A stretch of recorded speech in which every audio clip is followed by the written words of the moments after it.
Let me tell you a little bit about Leo and get him on the air. Leo Lion Zagami is the Grand Master of the Ordo Illuminatorum Universalis, who are considered by many the good side of the Vatican Illuminati, as an official association and order now based in Florence, Italy. Zagami, who has been in the past involved with the production of documentaries for the English web TV Enigma TV, now appears regularly on the popular Italian TV show Mysterio on Italia One and in numerous conferences and seminars around the world. Again, his book is Pope Francis, The Last Pope, Money, Masons, and Occultism in the Decline of the Catholic Church. So please welcome Leo Lion Zagami. Hey, Leo, how are you? Okay, Leo, did we lose you? No. Oh. I'm here. I'm here. How are you doing, Leo? I'm doing fine. I'm alive, I guess. No, I must be fine. I must be fine. I'm alive and kicking.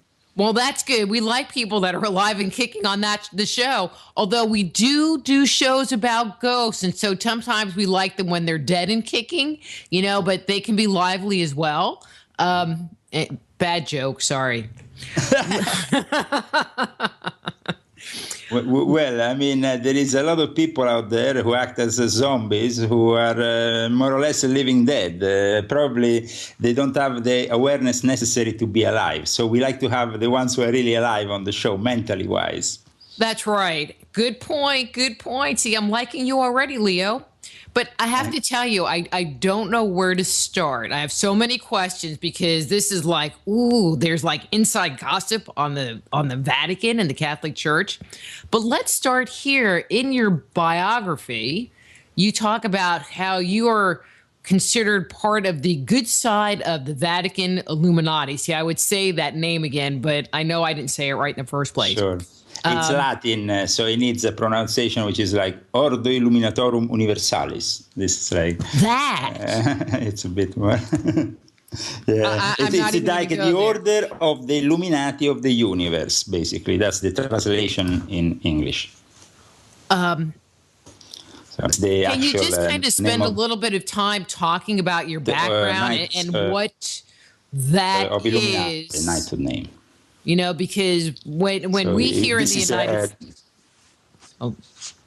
when we hear Illuminati in the United States, we just immediately go to conspiracy theories and the New World Order. I mean, was that your role? Was that kind of what was going on with that group? And are you still part of it? You're back on. Did you hear my question?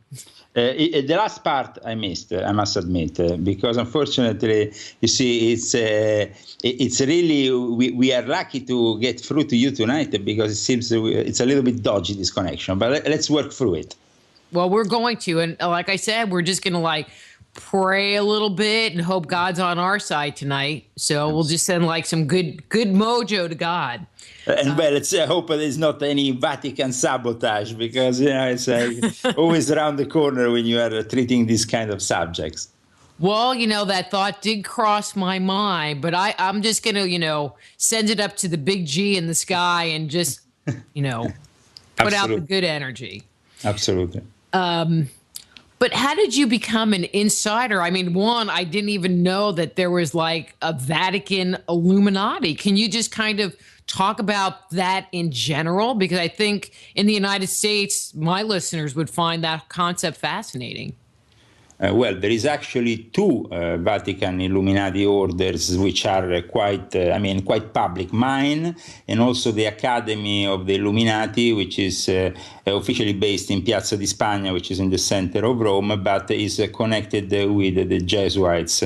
While instead, we are basically working alongside the good faction of the Vatican, some members also of some important knighthoods, like the knighthood of the Holy Sepulchre. For this reason, inside the book, as you have probably noticed, we have the witness of this important knight called Fortunato Luciano Chandra, who is also a member of the Equestrian Order of St. Sylvester Pope and is a member of our Illuminati. The Illuminati of the Vatican basically are the elite squadrons, let's say, of their militias, of their intelligence, of their, let's say, also of their faith. But in my case, my order was actually born in Monte Carlo, in Monaco, in the Principality of Monaco in 1999. And it was only after 2008 when we kind of came out of what we call, let's call the New World Order setup, and we came back to Italy, that initially we resided in Rome, and now we are officially instead in Florence. Because we are working with, of course, some people which are good in the Vatican, but there is so much evil in Rome, which is difficult for us to keep the situation under control if we had our headquarters in Rome. And traditionally, the most illuminated minds are from Florence since the ancient times. As you know, Machiavelli comes from Florence. The prince is born out of a concept of power in Florence. And so basically the Illuminati is a cultural thing that puts together high-level members of Freemasonry, certain knighthoods within the Vatican, but also outside of the Vatican. We, as an order, my own order is quite also transversal and quite also in good relationship also with the Orthodox Church, the Russian Orthodox Church. So often our work is requested when it comes down to diplomacy. It's maybe fascinating for people to know that there is Freemasonry in the Vatican, and it's even probably more fascinating for people to know that there is also Vatican Illuminati. But these orders exist because there is a necessity for certain secrets to be guarded by people who are very discreet and also that will not sell certain secrets for power or money.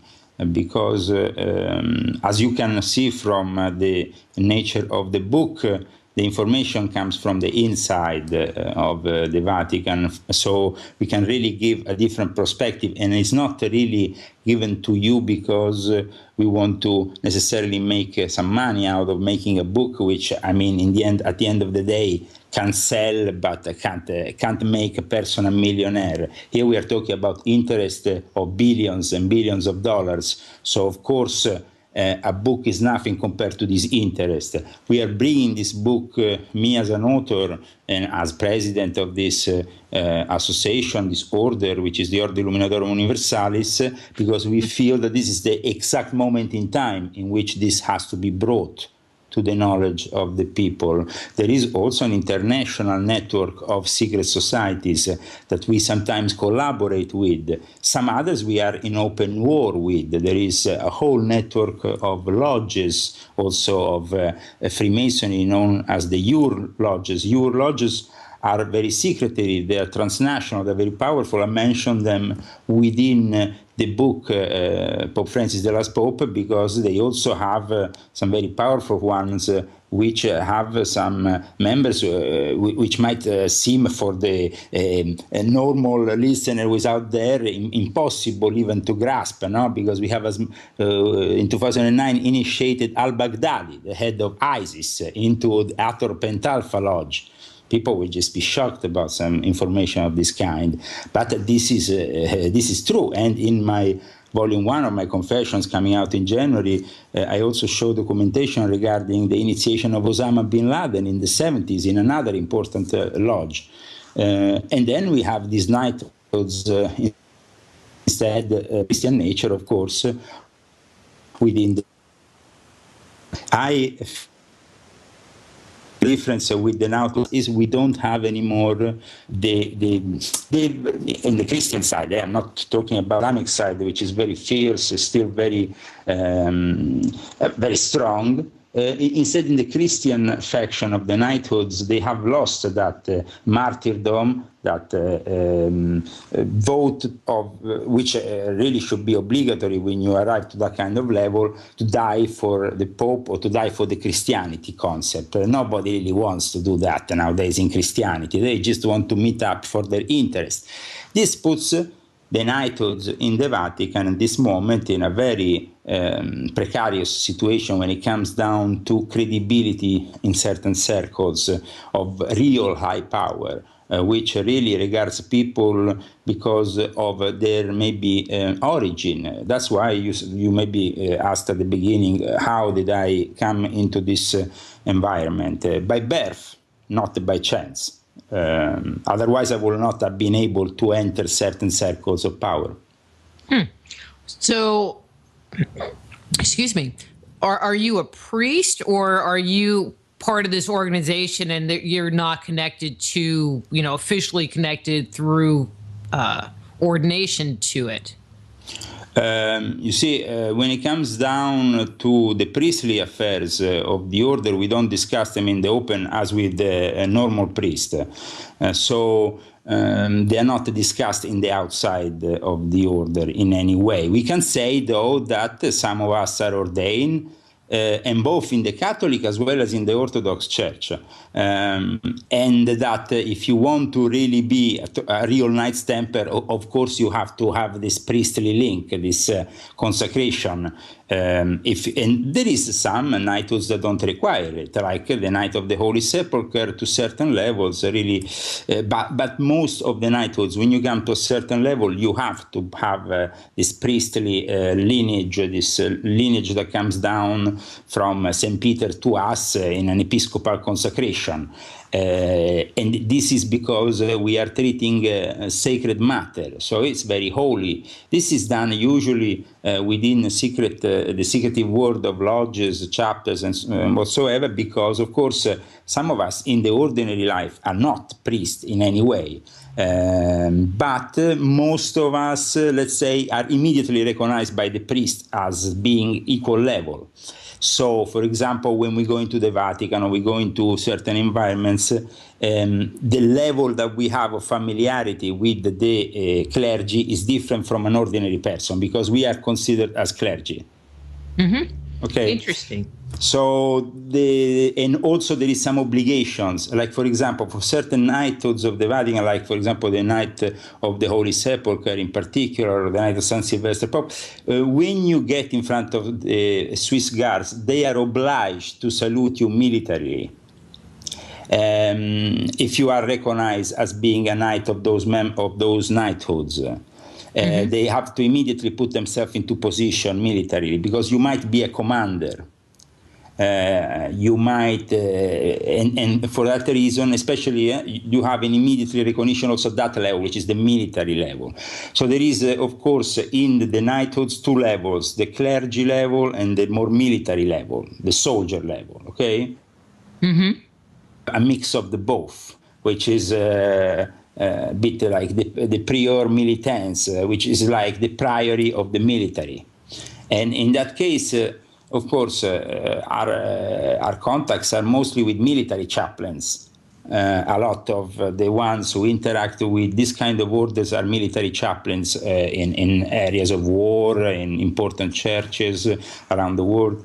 I will say that by writing this book, the Pope Francis, the last Pope, ? The more traditional part of the Vatican is putting their foot down, saying we don't want any longer this state of affairs. So in order to get this kind of information, you have to have some allies.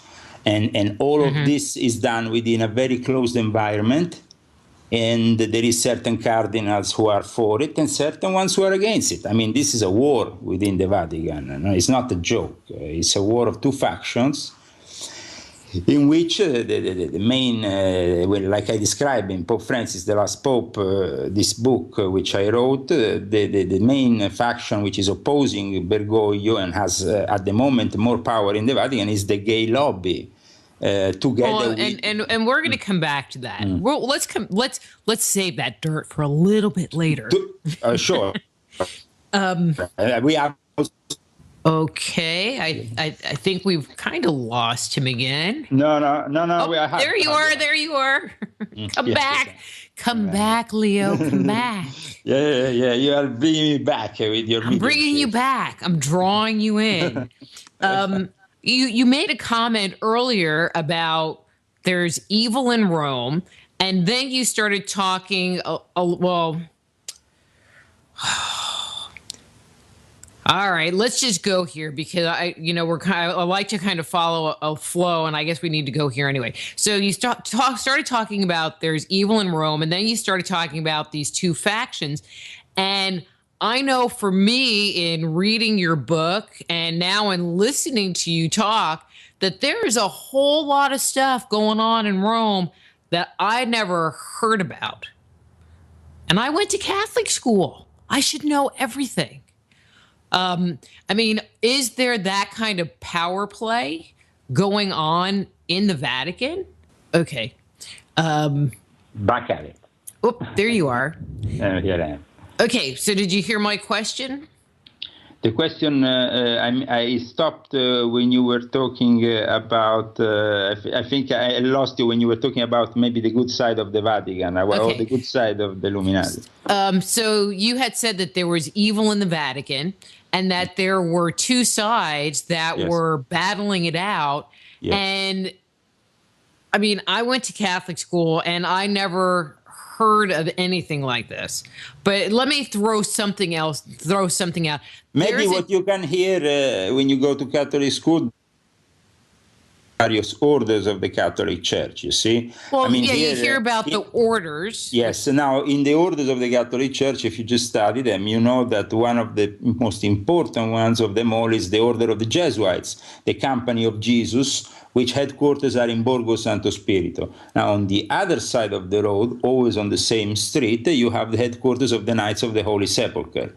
And you have also a specific area where the Knights Templar Church used to be in Rome, which is instead the headquarters of the Knights of Malta. So, I mean, you have a very vast, which is based maybe in Rome, but is known to those Catholics who are maybe more in tune with certain traditions, and maybe the majority of it are not.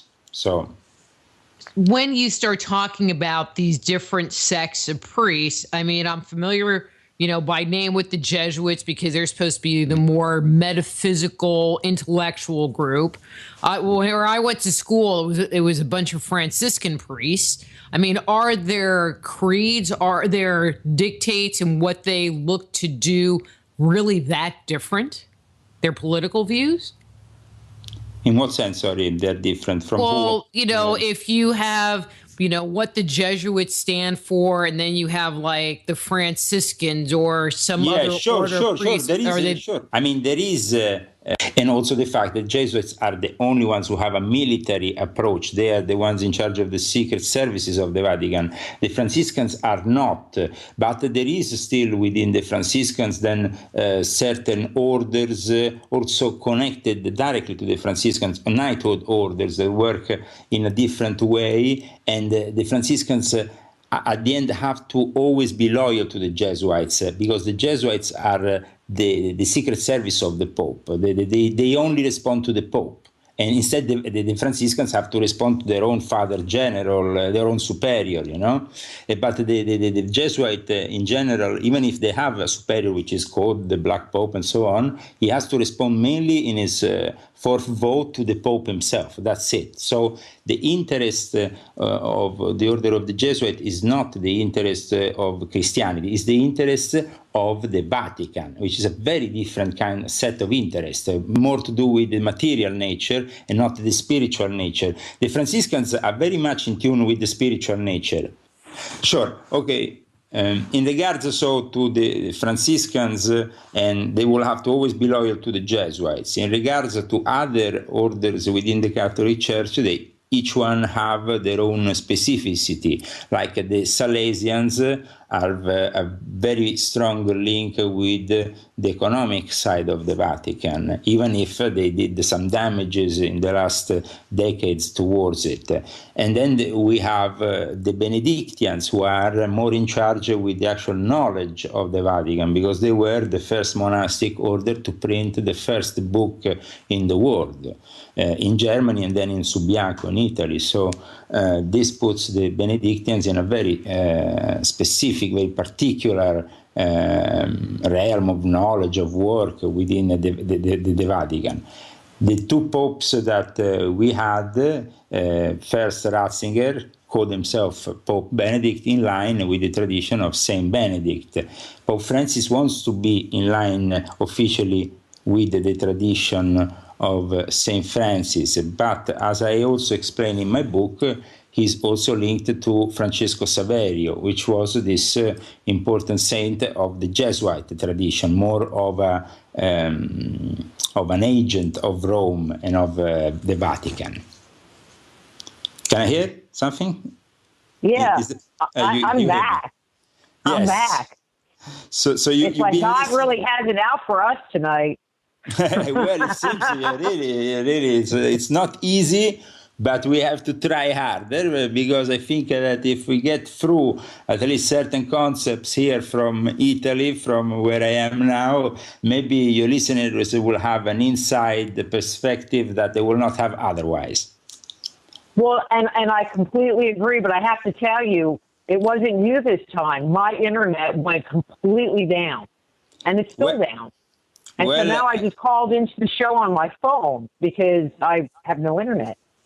Well, you have to understand the Vatican is very powerful. And how do they exercise this power in the US and maybe on you by blocking your internet line or, anything? It's very easy for them because the Vatican, of course, have their agents within the structures of the NSA, within the structures that go deep into the realm of communication. So when you are dealing with a book like Pope Francis, the Last Pope, you shouldn't be surprised that there is a degree of sabotage. I mean, here you're really dealing with some very hot stuff.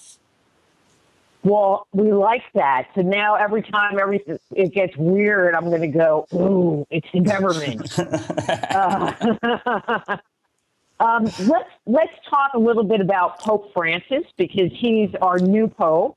Yes. And since the book is about him, you were talking about Ratzinger. Excuse me? It's about him, but without leaving aside Ratzinger, which still holds a very powerful position within the Vatican, hand in hand with that lobby which is opposing Bergoglio. Well, okay. But my question is, or where I'd like to kind of venture into him, is you were talking about the different orders, and I know that Pope Francis is a Jesuit. Absolutely. And from what I understand, he's the first Jesuit to ever become Pope. And how does that play into where the church was and now where it's going to move to, because he is a Jesuit and will be going based on his dictates? Well, the difference is this. Mainly Ratzinger could have stayed in power, but the scandals didn't permit it. So let's say that at that point, the Jesuits were called in as exercising their security power and their veto against any other possible pope, because they said, of course, being in charge of the intelligence of the Vatican, their headquarters are in Spezia, Spain, which was the birthplace of Saint Ignazio. They have all the knowledge of all the scandals, of all the people, how they can blackmail them, and so on. Even if, as I show in my book, there is a lobby, the gay lobby with Cardinal Bertone, who is equally powerful security-wise and intelligence-wise, that's why they're still there fighting their way. The Jesuits are the ones who have to step in the emergency situation and to actually position one of them as a pope, because this has never happened in history. This happens a bit as in a reign of emergency. So it's like Ratzinger stays, to a certain extent, the real pope. The elections of Francis, as I also describe in my book, are not 100% regular, meaning that there is actually at the fifth votation a small error which actually doesn't make them regular. So let's say that to a certain extent the real pope is still Ratzinger, but this Jesuit comes in as an emergency. It's like when you are bankrupt with a company and then you have to call in, somebody that takes over in English, but you have these inspectors, these people that come in now to preside or something like that. And this is this kind of pope. He has to preside over the flock and over the scandals, trying to limit damage which was done before him. So he, to all effect, a pope like no other. This insight into what is going on in the church, I mean, it sounds like the Jesuits are kind of like, you know, the military coming in and taking over and trying to right the wrongs. What I'm not sure is, because Leo made the comment earlier that the Jesuits were kind of on the dark side. Yeah. So if the dark side is taking over, or if the Jesuits are kind of on the dark side or the evil side, then how would having Pope Francis be in charge help anything? No, actually, in the end, Pope Francis can't do much. And so it becomes a show, a great big show. And I described in my book how Verbisky, this important writer and journalist in Argentina, has exposed Bergoglio for his ways in the 70s in favor of the dictatorship in Argentina. And this, of course, has lent him to have a lot of credibility within the conservative CIA circles, which were involved also with the P2 and the dictatorship in Argentina. So his rise to power, betraying two Jesuits in Argentina, because he actually got these two Jesuits arrested and they were tortured for 6 months. These two Jesuits, which I talk about in my book, I also show a document which demonstrates that Bergoglio actually knew about it. And the interesting thing about my book, I'm sure you agree, is that I also show a lot of documents to support as evidence of what I'm talking about. Because this is very important when you are actually talking about these kind of subjects, to be very meticulous, you see, because I have the support of the Dominican order for this book, for a specific reason.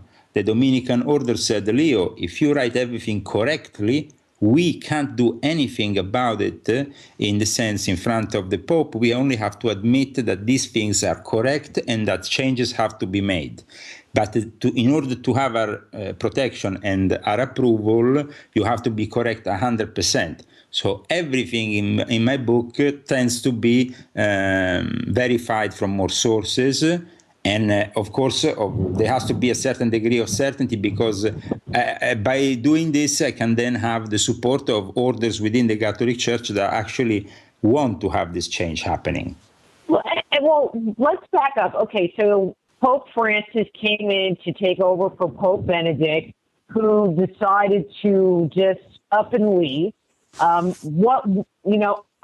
think everyone heard about, the scandals that were going on, and he took responsibility for the scandals. But is there a deeper story that was happening that we didn't really hear about as to why he abdicated in the first place?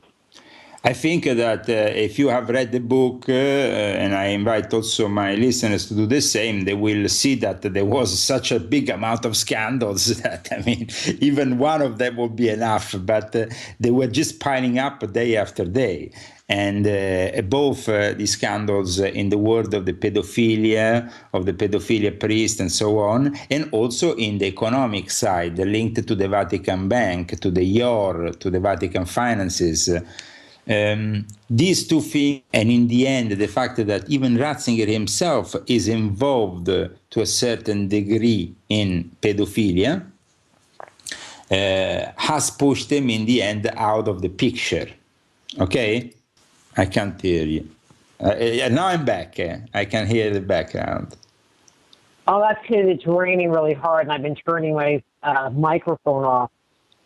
Okay. So when we hear about the pedophilia with the individual priests in Basically, what parishes, happened was the last, I think, there was a series of things that were coming out. The information also, when it came out to his butler, known as the Crow. I don't know if you heard about the scandal in the US, but there was a big scandal, no? It created this scandal called VatiLeaks. A certain degree of information was leaked to the press that shouldn't have been leaked. Well, let me ask this question. You know, we're talking about the pedophilia. How high up into the Vatican? I mean, did it go all the way up into the Vatican? Do we have the Pope and cardinals doing all kinds of stuff there? Let's say that there is films done within the Vatican and outside of the Vatican, which demonstrate that cardinals, children, and the whole show. So, I mean, there is the actual evidence which has been deposited. I show in my book where it's been deposited, who are the witnesses. And actually, in the last few days, some other evidence has been coming out from another diocese in Taranto, Italy, and demonstrating that what I've been saying in the book is 100% correct, because there is apparently other videos surfacing of sexual acts done even inside churches. There is a very interesting. No way. Yes. No way. Sure, but you want to hear something more? I mean, now I'm going to tell you something more. Come on, I like this stuff. One of these cardinals is called where to 80s. He's a gay pedophilia guy. In Assange's WikiLeaks, is known as Jessica. And he himself, with other, here we are talking, Monsignor Camaldo is the head ceremonier of the Pope, the guy you see next to the Pope when he celebrates Mass, the guy who basically announced the Pope, when he when he was elected Pope. You have those main ceremony. You hear me? Uh-huh. Uh-huh. Yes. Grand ceremony, I mean, how you say, the master of ceremonies. And basically, Monsignor Camaldo, one day, was invited two transsexuals. There was a little kid. They were basically having this gay orgy. They finished in the morning, and then they celebrated Mass in this little chapel, and then the guy went on to celebrate Mass with the Pope. Hello? I mean, I just find that kind of hard to believe. No, but the thing is, here it's not a question of being hard to believe. Here we're talking about things which have been deposited by the police. Well, no, and I hear you, but, in my good Catholic, or not so good Catholic mind, it's, you think of the Pope and the cardinals as being beyond sin. And not that being gay is a sin to me, but in their minds, it is, isn't it? Yeah, well, the thing is, there's a lot of hypocrisy. I think that now, in the age of communication and with the technology that we have, this hypocrisy will not stand the test of time for too long. Well, I hear that. Because you see, there is now technical means whereby you can not only intercept, but you actually record very easily these people in their sexual acts of deprivation, in whatever they're doing. And if you're not into the money side of things, which will be, of course, more easy because you can get to blackmail these people and get enormous sums of money for this information. But if you are honest, like most of my sources, and instead bring this information to the people, I think that Pope Francis will be pushed more and more to have to clean up. The problem is that he can't really clean up because, for example, Monsignor Camaldo was sent away by him, and then he was sent back in by the gay lobby, coming through the other door and getting back into the Vatican a week later.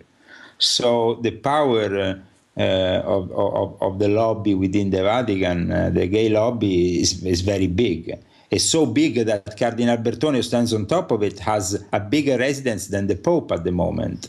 He has a 700 square meters penthouse, while Bergoglio resides in a modest apartment of a couple of hundred square meters.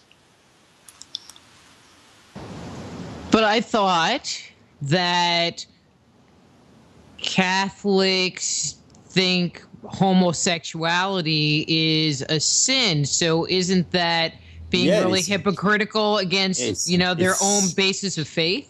Well, listen, it's so hypocritical that it's beyond hypocritical. I mean, the last week in Italy, the last 10 days have been completely ridiculous because on one side you had this new scandal coming out, and on the other, the Vatican doesn't want to have the ambassador appointed by France because he's openly gay. While, and of course, the French, I don't know if they said it because they want to take the gimmick out of it, but they said he has all the right features to become the perfect ambassador. But in any case, the Vatican doesn't want to have him as ambassador, and they have basically the whole of Vatican City full of gays. So, I mean, it's a question of hypocrisy here. We don't want to be condemning, and I say that also in my book, anybody for their specific sexual agenda, couldn't care less. But actually, the problem is here with being honest about things, being coherent, being honest. And I'm sure that most gay people who are listening to me now will agree that condemning people like they do, condemning the gay like they do in church, and then going with the gay prostitutes in the night and doing cocaine, because I also talk about how much cocaine has been surfacing lately in the Vatican. And not once, but now there's been already 3 times that cocaine that was sent to the Vatican was taken by the police. So, I mean, we're talking here about really a city of debauchery, not of holiness. Well, it sounds like the party is at the Vatican tonight.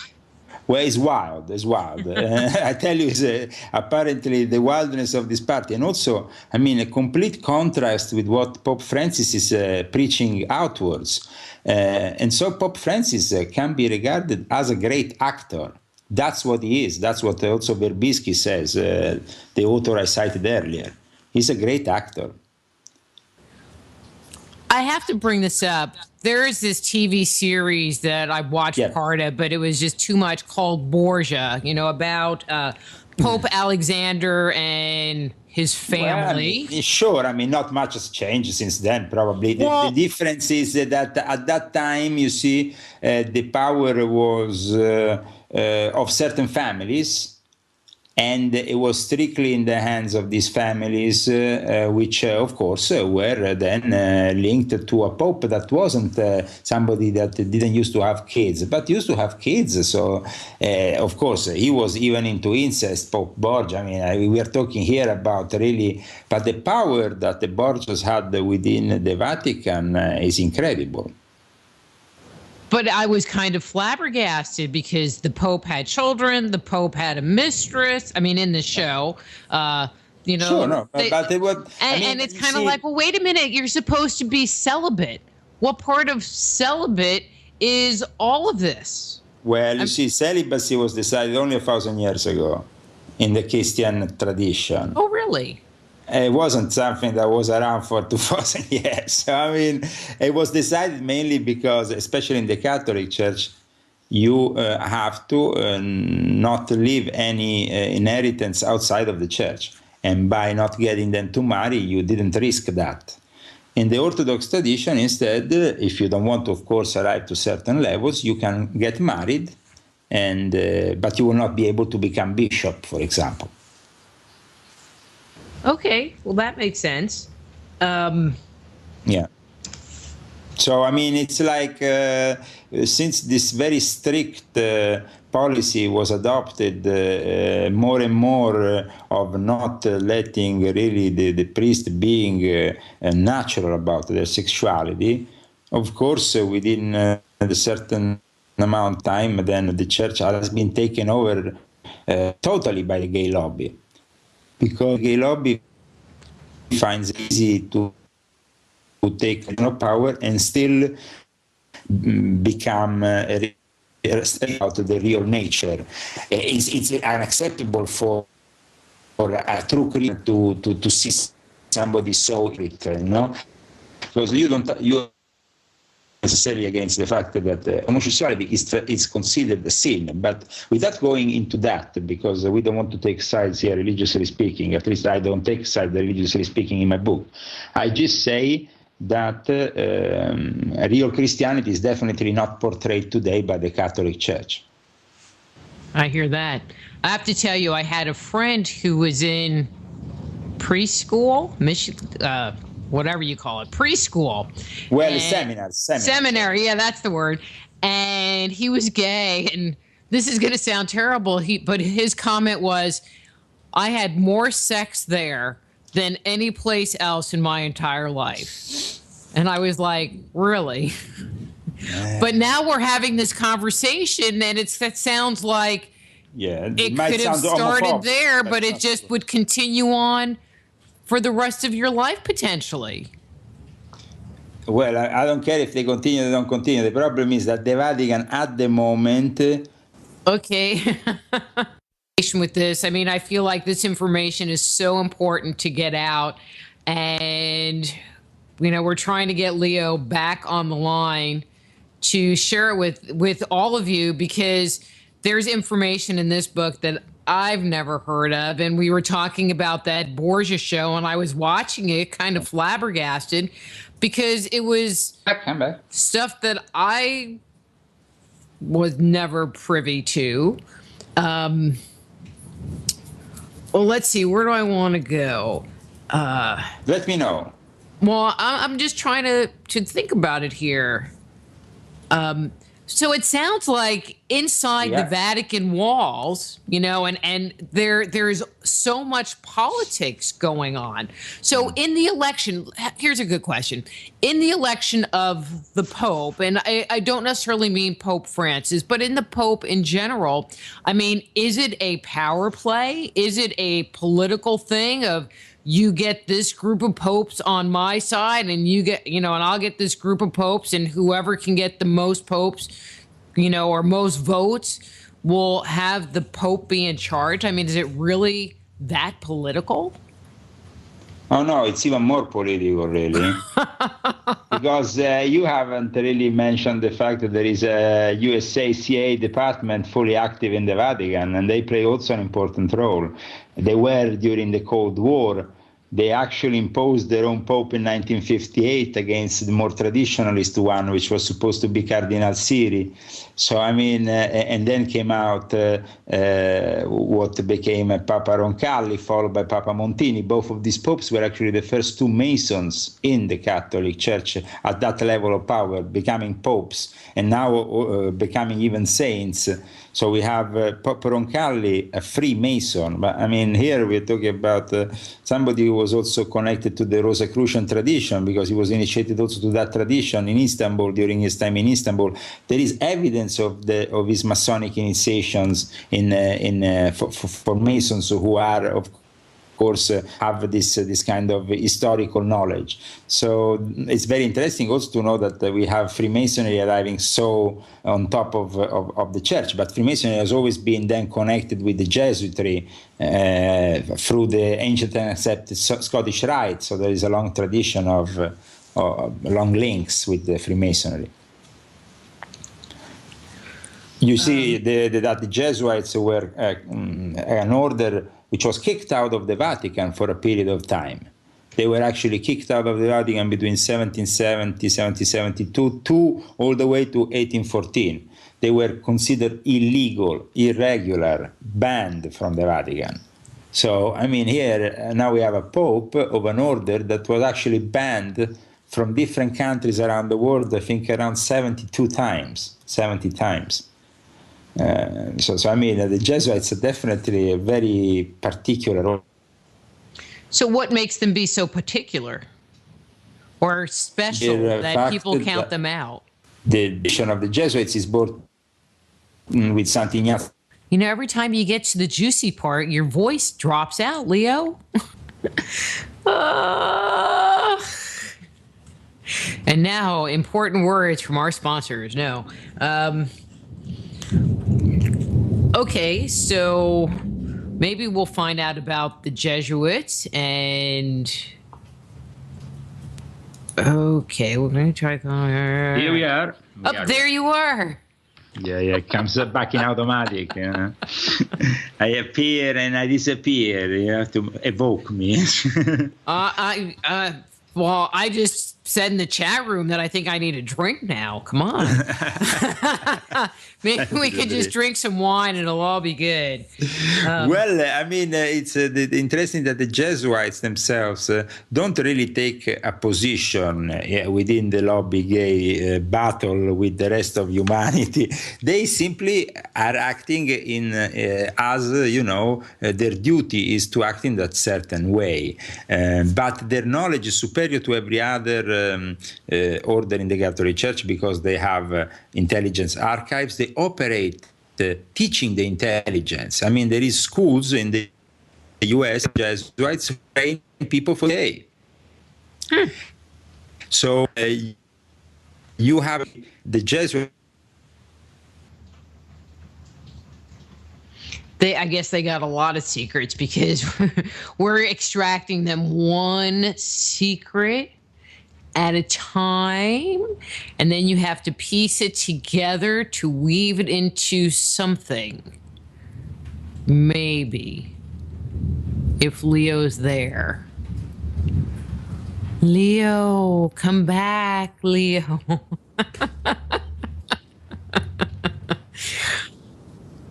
I'm giving it about 30 seconds. Yes, I'm not going to pay attention to the chat room. Anyway, I don't even know where to go with this. So, Joe, when you get to editing, all right. Yes, we are here. Okay. All right, let me ask a different question. Hopefully we can get this question. You're talking about these sex scandals, the pedophilia, yes. the gay relations that are happening. Is that an overpowering part of what's happening in the Catholic Church, or is it just a splinter that's just really creating a wedge within the whole community? Unfortunately, it seems like from the number of scandals we have, it's actually over 50%. I mean, it's going way out of control. I mean, most scandals are covered up, and still there is. Okay. In doing, so, I mean, this is a daily occurrence now. So, I mean, we are talking about a church which needs to rediscuss their modality of celibacy. Because if celibacy is really bringing these kind of actions within the church, of course, this has to be changed. We have to remind that there is the possibility for certain priests to marry within the Catholic Church if they are connected with the Latin rite. So they are considered a bit like the Orthodox priests. I hope that in the future this kind of practice can be expanded to all the rest of the Catholic hierarchy of priests, because it seems really against nature what is happening, and it's damaging the church enormously. On the other side, what's damaging the church is also the economic side, because if you have a certain amount of scandals, you have also a lot of money to pay out. And we can say that this money, together with also the money that was, let's say, not invested correctly and probably dissipated and spent erroneously by the various orders, has led the Vatican with billions of dollars of damage in their accounts. And though they are still very strong economically, they have to be very careful in the way they conduct their business. Well, I'll bet. And you were talking a little bit about the different orders and the Masons, and how there was recent popes that were Masons. How much impact does the Vatican have on the world, and how much influence does the world, aka governments, have on the Vatican? What is that relationship like? Well, I mean, most head of states are all members of the various knighthoods, and most members of intelligence services are members of the various knighthoods.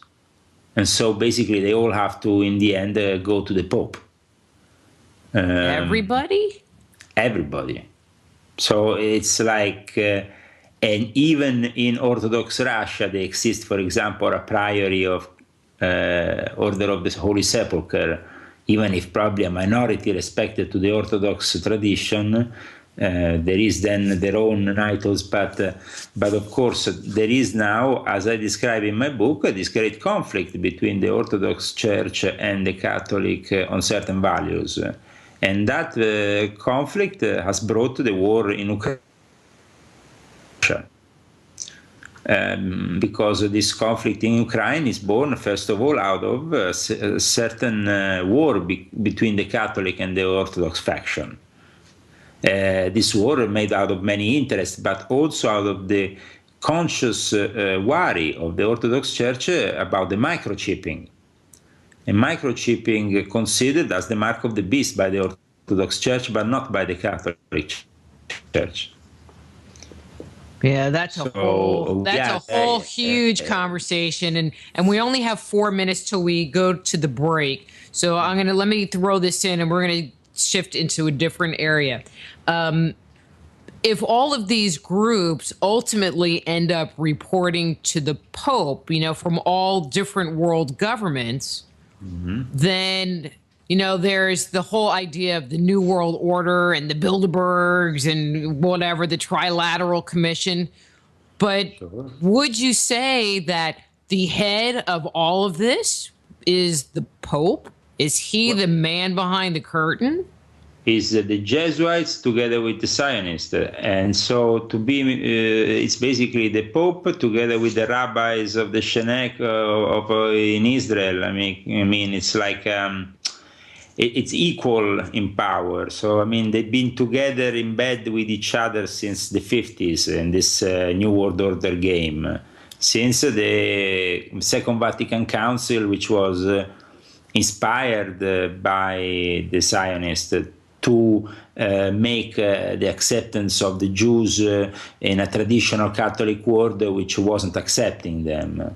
And at the same time open also the Catholic world towards becoming the universal church of all creeds and more tolerant. So the traditional Catholic world feels betrayed to a certain extent. And for this reason, maybe they have given me the opportunity to go so much in depth in certain information, because there is a war going on and these factions don't always feel like they are well represented. Well, what about the Muslims? Are they part of this, or are they just kind of off to the side? And is that what creates so much tension between Jews and Catholics and Muslims? Because they're not included in the little gang? Okay, well, I think Dr. Rita Louise, and thank you all for staying tuned to the second hour of the show. This hour is brought to you by the Institute of Applied Energetics. That's www.appliedenergeticsinstitute.com. If you've been thinking about becoming a certified medical intuitive counselor, or energy healer, all of our training programs are on sale right now. So check it out, www.appliedenergeticsinstitute.com.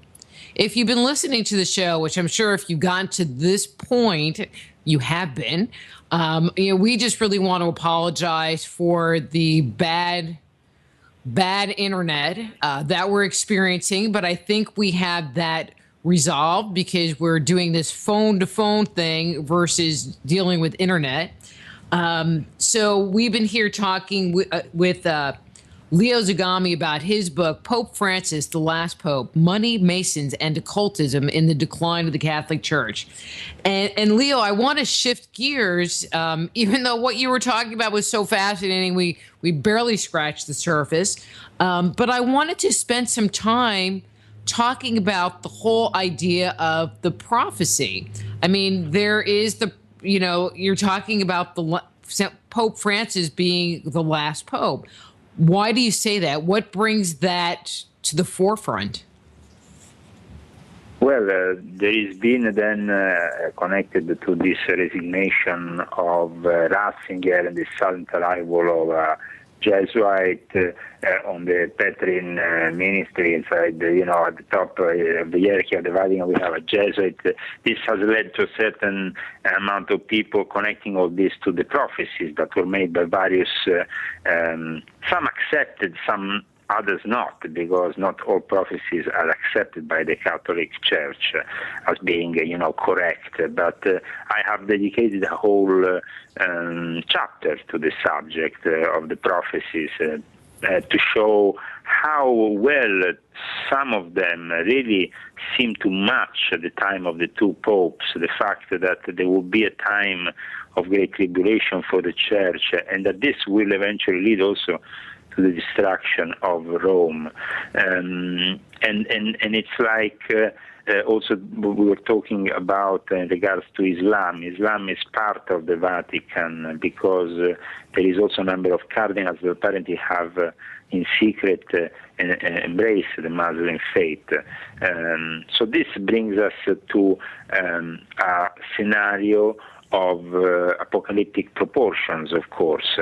And I know that you are also probably familiar with the site of Gebri Tepe, the site that you've been talking about, I think, with some researcher last month, this archaeological site in Turkey. Oh, Göbekli Tepe. Yes. And basically, this site has inspired some people from the Vatican in constructing a new foundation for an eventual Vatican II in case Vatican I gets destroyed. Because now the great fear that the Vatican has is the terrorist attacks, and these are led by ISIS. By ISIS, of course, is a fabrication, a creation of the U.S. Together with Israel and the Emirates, and of a certain lodge called the Atrop and Alpha Lodge, which I talk about in this book, and which the documentation has been brought together recently by a Mason called Gioele Magaldi here in Italy. So we have arrived to the conclusion that the Vatican is leading the way to a universal creed because they want to destroy the divinity of even the Petrine ministry and the Pope to transform eventually then the Church in something completely different, in which they will, like they're already doing now, embracing all the other faiths equally, and become a sort of, parliament of the religions. This is also something which is strongly wanted also by Israel. And as I said earlier, Israel is the main ally on the top of this new world order. The Zionist lobby is the main ally of the Jesuits and of the Pope. So this scenario brings us to a confrontation now with a certain fundamentalist Islam, which is of course manipulated and is not the real Islam, but in any case, Islam is a religion which is easily manipulated by a new world order for making all this disaster scenario happen. These terrorist attacks that might really bring the destruction of Rome in the near future. And so the question is Pope Francis really the last pope then of the prophecies, and that we are in front of these prophetic days that see the end of a certain church, which is in front of our eyes corrupt, like it was prophesied also in the past by some of even the accepted visionaries of the church. Do you think the upset that's going on in the Middle East is because there's real tensions going on in the Middle East, or do you think the church and these underground currents are actually spurring them on so that we can have the apocalypse play out for us so that they can utilize it as a power play for their own agenda? Yes, we can say that there is a will by the fundamentalist factions in both Christianity, also Judaism and Islam, the Abrahamic faiths, in wanting to accelerate the times for end of times scenario. And by doing the tremendous acts that, for example, ISIS does every day, they seem to accelerate this scenario. The implementation of this scenario means that for the Muslim, the Mahdi will come, the helper of the Messiah, and this will lead also to the arrival of the Messiah, which of course is foreseen also by the Christians. So they're all pushing towards that direction, and the prophecies get put into place. Like for example, we had the attack on John Paul II by Ali Akçaa, this Turkish gunman, and this attack kind of entered the prophecy that was made back in Fatima in 1917, and so this prophecy was used by the Church in a way at the end of the confrontation of the Cold War with the Soviet Union, and the fair vision, which was sealed by Lucia under orders that they could only be open until 1960, apparently was never really revealed in the correct way. So even the Church is kind of putting aside those prophecies that really will show that they are at the end of days. So I will say that it was very significant when Ratzinger resigned that we had this tremendous storm on the Vatican and this lightning striking on top of St. Peter. So you saw it. I also put it in my book. The picture. Yeah, that's a great picture. That great picture, which was made by a guy called Alessandro Di Meo, really caught the essence of this crisis, and the fact that you see, when you have this kind of powers at work, there is a certain degree of synchronicity amongst all the events, a divine synchronicity. You can say that you don't necessarily believe in a religion or another religion, but the fact is that these events are taking place. And I also show in my book that there is definitely, we are living in a prophetic moment, and all this pedophilia, all these scandals, and the fact that the Vatican tends to defend this gay lobby is really making the earth and the skies rebel to this scenario. God is not at all probably happy, in front of all this, and so we see really the decline of the Catholic Church in this end of time scenario as being full of interesting anecdotes and of stories, which I report in my book, Pope Francis the Last Pope, which I think, if you have read in detail also what I have put in this book, is full of false prophets, of people like, for example, Frater Maciel, who was the founder of the Legionaries of Christ. This guy who was, portrayed as a great hero of the Catholic faith until 2010, with, in the end, even Benedict XVI had to call him a false prophet. This guy was a CIA agent, was an agent of the Jesuits, was a founder of this very influential Catholic group, which was very close also to Ronald Reagan, to certain conservative Republican circles in the U.S., and he was a pedophilia guy. He was even married. He made, his double life was full of the worst things, and still the Legionaries of Christ are considered very influential. And there was this person, this Marian Glendon, which is a professor, imagine, of law at Harvard School, Harvard Law School. She's like an esteemed hand professor. She's not like the rest. And this Marian Glendon is probably now, in the era of Pope Francis, being called by Pope Francis amongst his closest collaborators, and she's probably now the representative for the CIA inside the Vatican, Marian Glendon.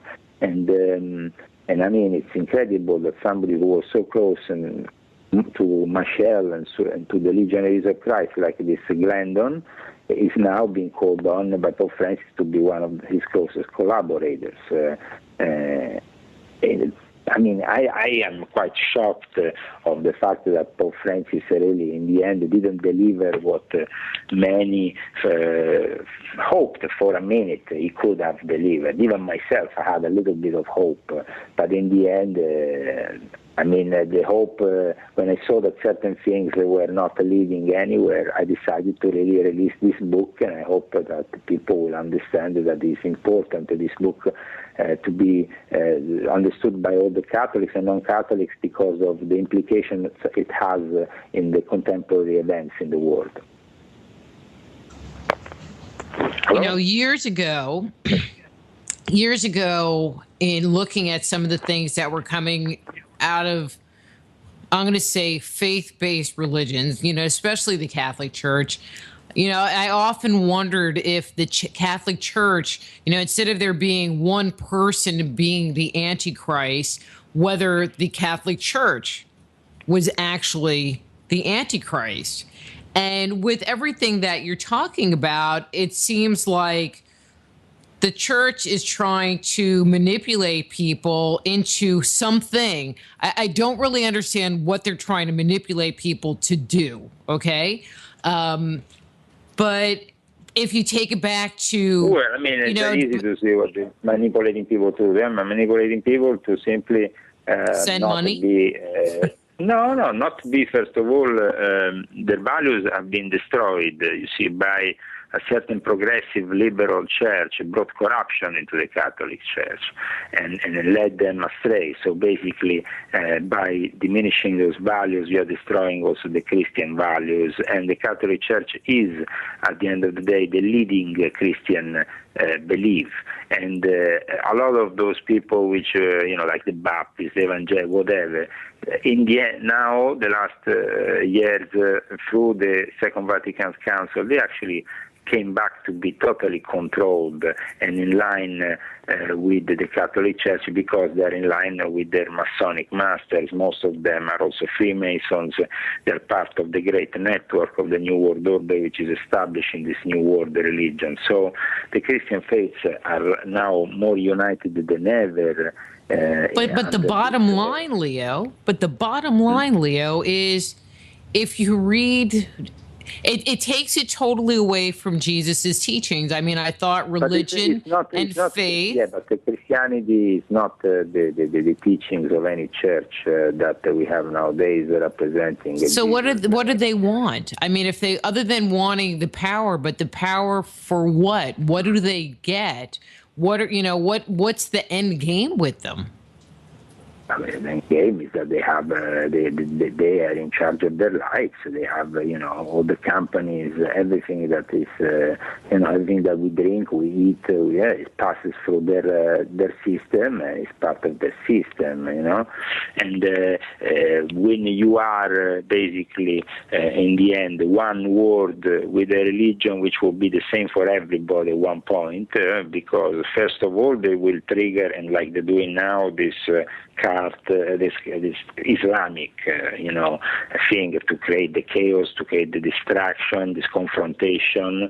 But in the end, the plan is to really have one world religion, and one world religion that they can easily manipulate for the matters of faith. If you are believing in any faith, they will have the answer for you. That's why the Vatican is increasing, and as I showed in my book, the fact that Pope Francis has guested an imam and also a Jewish leader, and all praying together inside the Vatican, and the imam was even cursing the infidels inside the Vatican, which means infidels, non-Muslims. So, I mean, we have arrived to a level now which is just religion is demonstrating what it really is. It's organized crime for these Illuminati. And that is it's the sad truth of it all. Let's just call it like it is, Leo. Yeah, I mean, from the ancient times, it's an organized way to manipulate the masses. So, but wouldn't that be like being the Antichrist? Because this is what Christ wanted, And so if you're anti-Christ, then wouldn't you go against everything that Christ wanted? Which it sounds like the Catholic Church is doing. First of all, what Christ really wanted, probably the last remains of his truth were destroyed with the Council of Nicaea established the Christian religion as the religion of the Roman Empire. The moment the Christian religion was established as the religion of the Roman Empire, it wasn't anymore the Christian faith. It was the Roman Empire version of it, which is for the interest of the Roman Empire. Still is the interest of the Roman Empire, because it became the interest of the sacred Roman Empire, and from there it became the interest of the 1776 foundation of the U.S., which was inspired by these people secretly in their lodges, which are, of course, loyal to the Vatican. And then in the end, we have an illusion of democracy, but everything leads back, of course, to the Vatican and also to their cousins, the Zionists, the Jews, which have worked together with them in the crafting of this new world order. Of course, in the last few centuries, we have moments in which there was this kind of like contrast between the Catholic and the Jewish factions, but gradually, from a century and a half, of course, we had the episode of the terrible of Hitler and Nazism, but that was instrumental after for obtaining the state of Israel. So things were not done just out of like this. I mean, they were done meticulously. In fact, in my next books, in the Illuminati trilogy, The Confession of an Illuminati, which the first volume is published in January 2017, you will really see how the whole system works. So I'm and you are coming back on when that book comes out, right? I'm on sure your I will. cell phone, so that we have a good connection. Well, I hope that even my internet connection by then will be more decent. I also, because I never had, tell you really, I made a lot of shows, I never had this problem before, but today we are really touching on a subject which is very delicate. And of course, when it comes down to the Catholic Church, there is a lot of people which really don't want this information to go out, because it shows the level of manipulations they are subject to, no? Because let me ask you this question. Let me ask you this question. So you've talked about the Jews, you've talked about the Muslims, you've talked about Christian faiths like the Baptists and the Methodists and whatever. But what about like the Buddhists and the Hindu people, or the people that believe in more of an indigenous? Very easy. Okay. I give you an answer which is very easy, and an answer which is going to be very technological. You're going to eliminate all of them? Yeah, no. It's very technological. You have to just put Pope Francis, and then in Google, in the search engine, you put Pope Francis in his last visit to Ceylon, Sri Lanka, and you put in interreligious dialogue meeting, and you see Pope Francis sitting down with the symbols of all the religions behind him in a super gathering, which was organized, of course, in the other end of the world, in the remote island of Ceylon, Sri Lanka. I've been there when I was very young. It's an island, it's a nation which is prevalently Buddhist, but also has an Hindu element, which caused also, we had a lot of problems for many years. But then we had also, as you know, the terrible, which was the earthquake, and then the tsunami that hit Ceylon, Sri Lanka, and then the Pope went for this visit when he went to Asia, and there, in the middle of this visit, was organized this gathering. Now, this gathering was organized with the representatives of all the religions, including, of course, the Buddhists, the Hindus, everybody, the Sikhs, they are all, and it's very incredible because you can actually see from these pictures made of Pope Francis, the fact that there is no cross behind him. There is actually the symbols of all the religions in big, behind him. And you see how the future parliament of religion will be probably set up, but it's already in existence. The thing is that people they haven't really given to the media much important to this event. In fact, probably you haven't even heard about it. Did you ever heard about it? No. That's why I'm telling you. Just you can go and find it very easily on the internet. Well, actually, I'm looking at pictures that I just looked it up and it came right up. So are they trying to strong arm individuals or groups from these other philosophical traditions to join in with the Pope? But they're already all joined. Oh. There is no trying. All right, well, that's scary. Now, I have to tell you, that Pope Francis does look kind, and he seems nice. I mean, you've seen the Star Wars movies. Are you familiar with the Star Wars movies? Sure. With Luke and Darth Vader, and I mean, I have to say that Pope Benedict kind of looked like the Emperor, it was kind of scary. So I think that, and I think that might have been why they had to get rid of him, because they kept, putting pictures on the internet of him and the Emperor.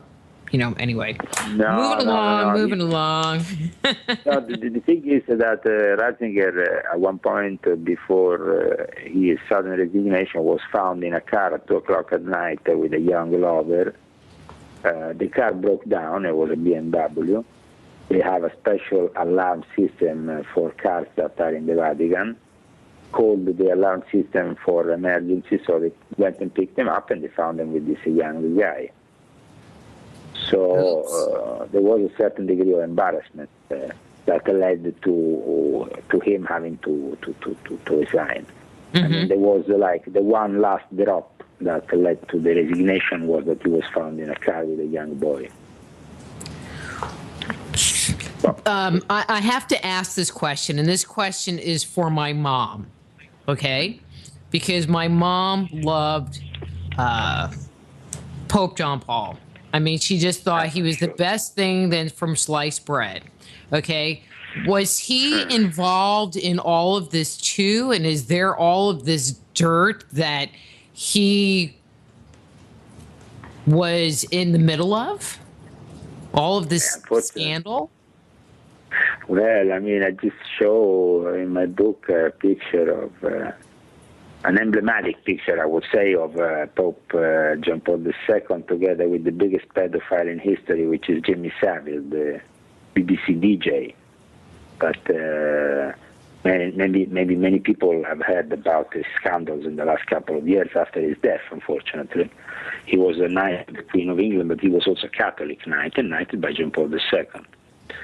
And the terrible thing is that because of a knighthood given by John Paul II, he was given access to Catholic hospitals where he could have access to his little kids and pedophilia. And he even had the sexual acts on corpses and picked up from those corpses eyes and used them as to make a ring.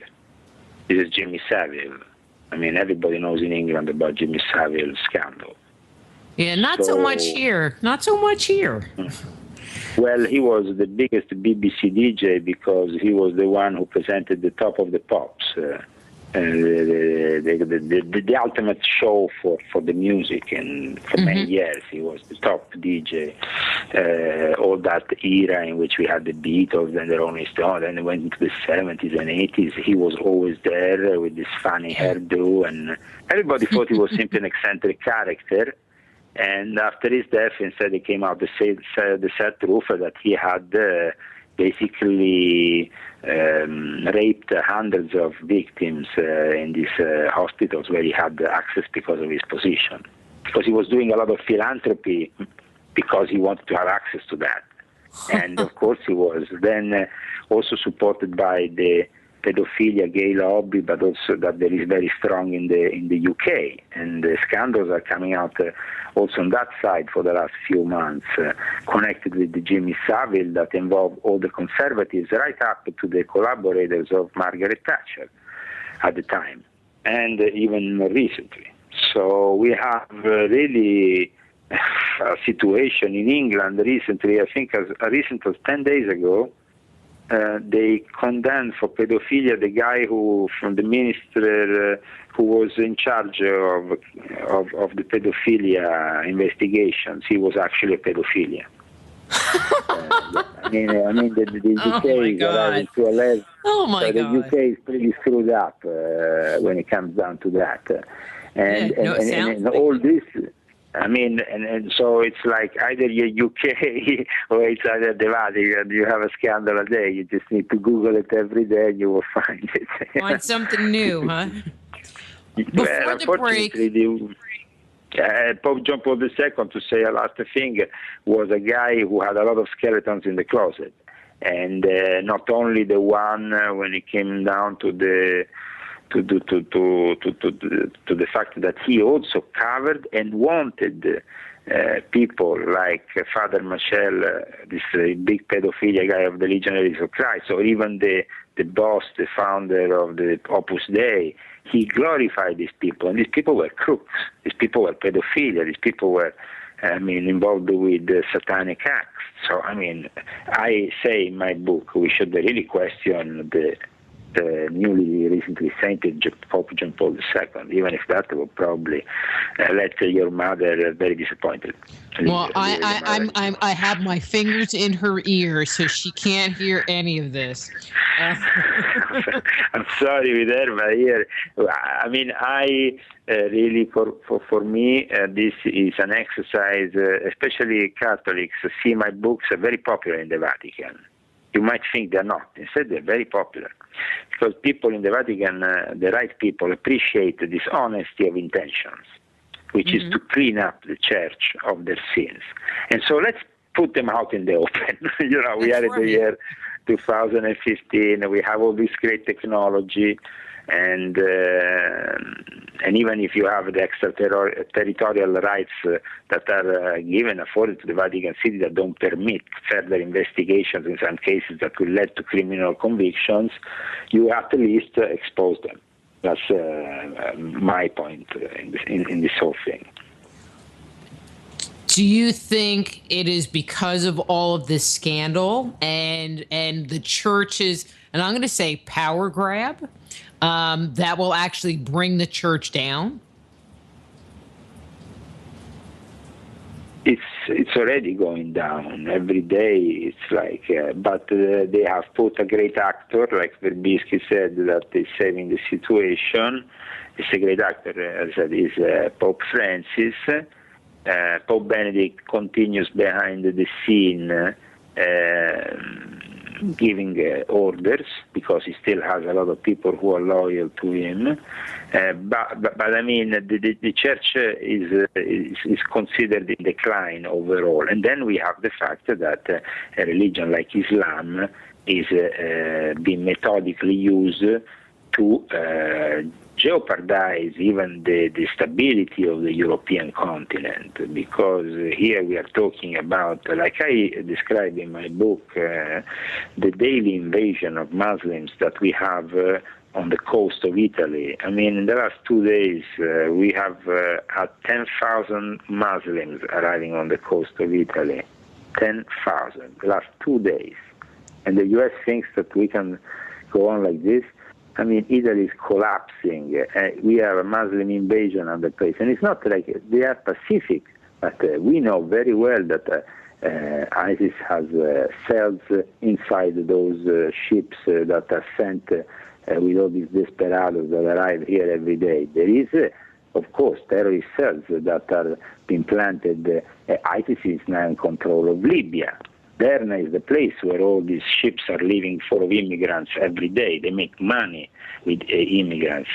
Let me tell you that 2 days ago, an Italian military ship, like small ship, I think it was actually Guardia Costiera, which is like the naval coast guard, was shot at by ISIS people who just wanted to take back the ship that they used to send out these immigrants until they reach extraterritorial waters, and then they actually want even the ship back.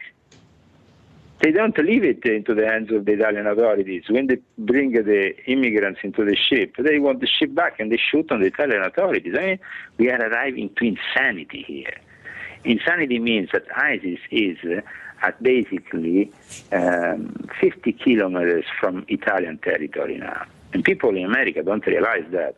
But the island, there is an island which is like 50 kilometers from Libya. I mean, we are close to these areas. They have invaded North Africa now. I mean, the next step is arriving in Rome. So the conquest of Rome is an important chapter of my book, The Pope Francis, the Last Pope, where I really talk about the real problem here. Because the Vatican now, especially the people who are in the security business of the Vatican, not the people inside the Vatican, those are corrupted and they're involved even with ISIS. Actually, some of Jesuits, there's one Jesuit who is probably involved even with the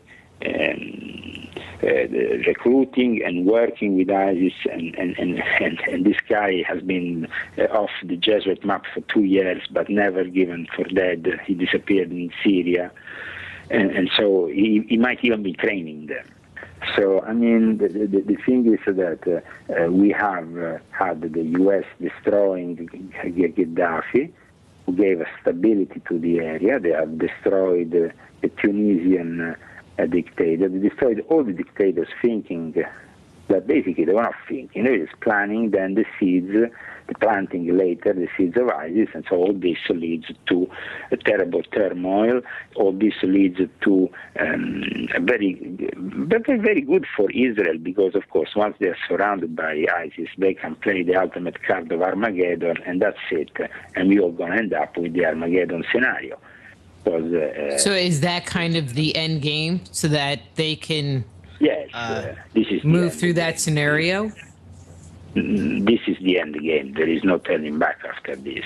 I mean, this is the end game. For 2020, the establishment of the New World Order police state between 2020 and 2025 will be in full effect.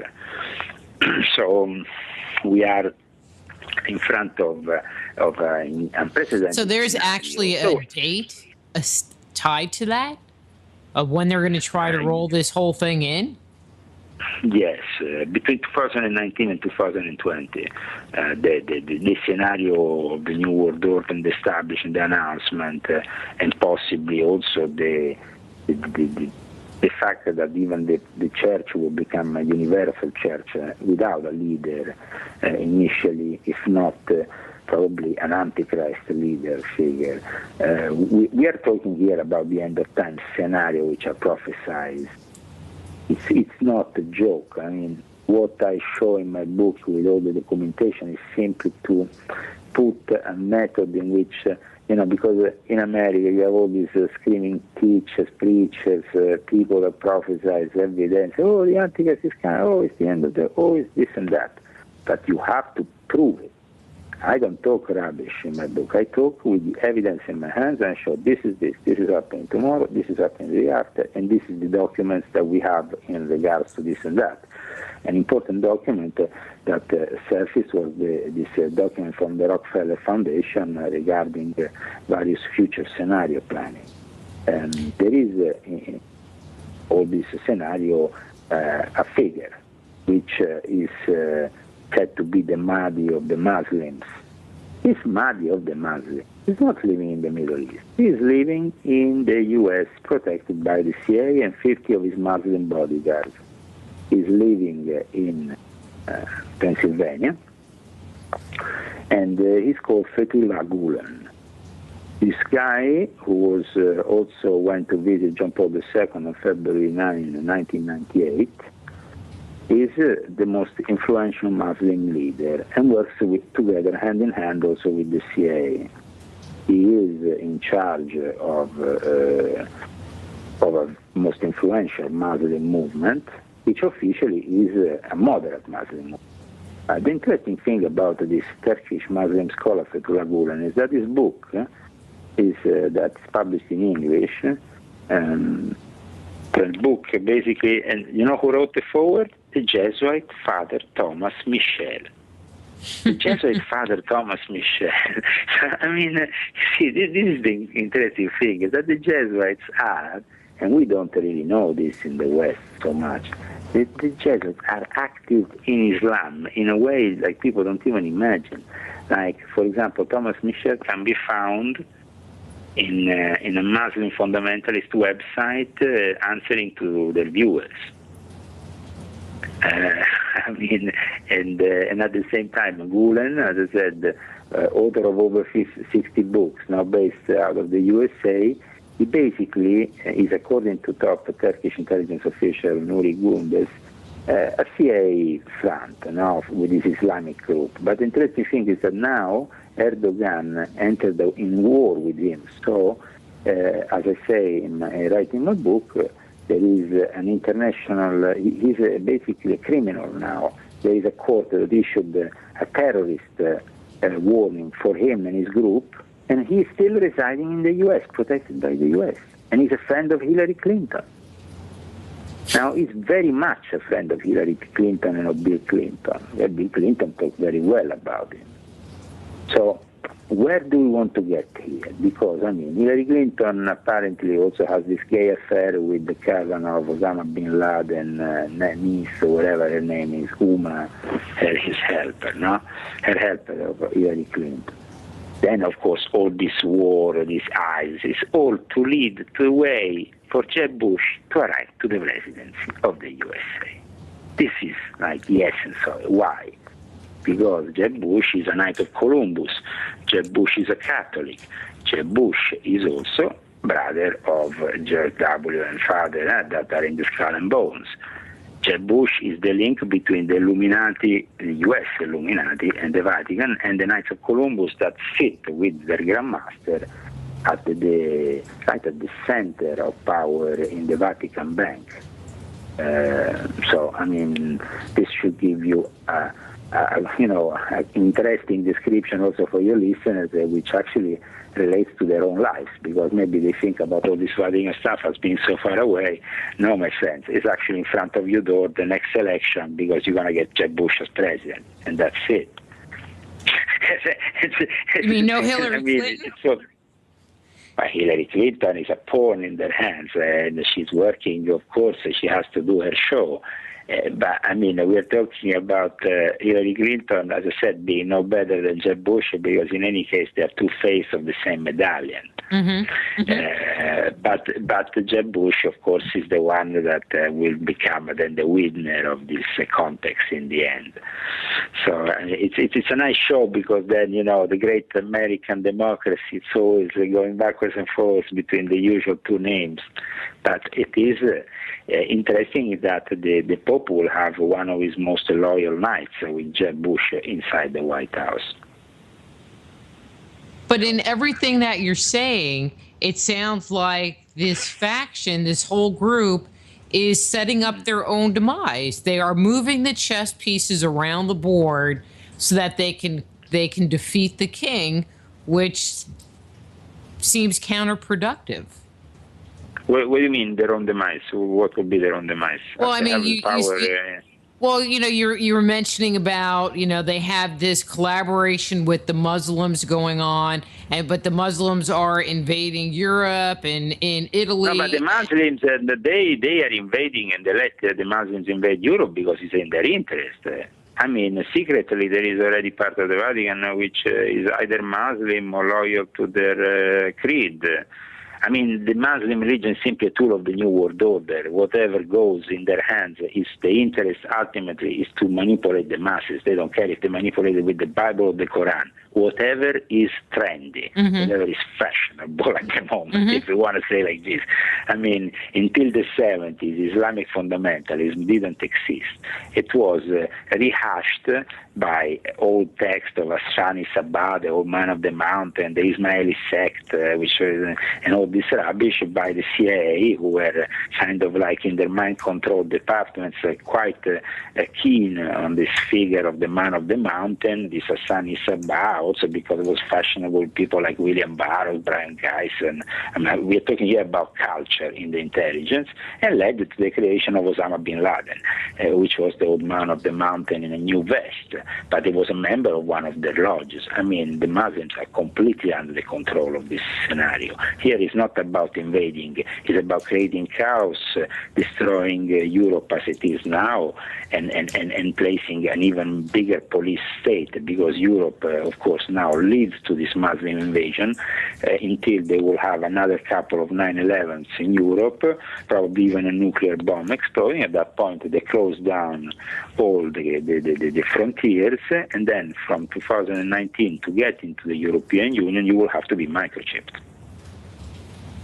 So there is like borders being issued that will not be passed by anybody if you don't have a microchip. And this microchip, of course, to enter the European Union will be obligatory the moment you have the threat of Islam and of the terrorists so hard. But it has to be growing, this threat. You know, it has to be fed. Well, and it sounds like in the U.S. they are going to use healthcare and healthcare reform to get people to have to get the microchip. You know, so yes, that's something that I have written about in this book, and all the various options that you have in the U.S. system in regards to the microchip, I have written in this book. But I'm saying in Europe instead, probably it's much more easier to link it with this immigration thing, because we have here free care, free healthcare and stuff. It's a different system, as a system. So it is definitely interesting that the Americans haven't understood that the danger of what is happening here in Europe will definitely then arrive once again to their doorstep, because you see, but it is piloted by their intelligence services. I mean, the CIA is completely in bed, like the Mossad or other intelligence agencies, with the ISIS creation. Al-Baghdadi was a guy who was actually responsible during the period in between until 2004. When he was in prison, you know what was the role of al-Baghdadi? Al-Baghdadi was the man in charge of the whole prison as a prison inmate on behalf of the Americans. If the Americans had a problem in the prison system in Iraq, they would call al-Baghdadi to fix it. So al-Baghdadi is the man of the U.S. For that reason, he was initiated in 2009 in the Alpha Alpha Lodge. I mean, it's not like by chance. So Osama bin Laden, Eden, you know, it was Zibrinsky who initiated him in Afghanistan. He had to, of course, his job was to front the Soviet Union and then create this Islamic fundamentalist Al-Qaeda rubbish, which became a great tool. The ultimate, unfortunately, the result of all this is always to sell weapons. So the military-industrial complex of Eisenhower is ultimately the one that always makes things work well in their, in their business, line of business. So the military-industrial complex is mainly certain lodges. There is the Free Eyes Lodge, where David Rockefeller is worship master. You have also people like Dick Cheney in other lodges. I think he's also Dick Cheney is also inside the Free Eyes. But I mean, there is the Free Eyes, there is the Alpha Alpha. There is many other lodges that are influential within the military-industrial complex. But the Alpha Alpha is a specific lodge which was born when it came to this Islamic fundamentalism, taking a new, becoming really the opener of this end-of-time scenario with the 9/11. From there on, their motto has always been the motto of blood and revenge. That is the motto of the Alpha Alpha, and Bushes are inside the Alpha Alpha. So, all the Leo. Yes. Leo, we have a question in the chat room, and it's from Neutron. And he wanted to know, has anyone from the Vatican ever been invited to Bohemian Grove? sure, but they don't really like it so much. The Vatican, the Bohemian Grove is something that the Opus Dei dislikes very much inside the Vatican walls. They find it a bit like a competition.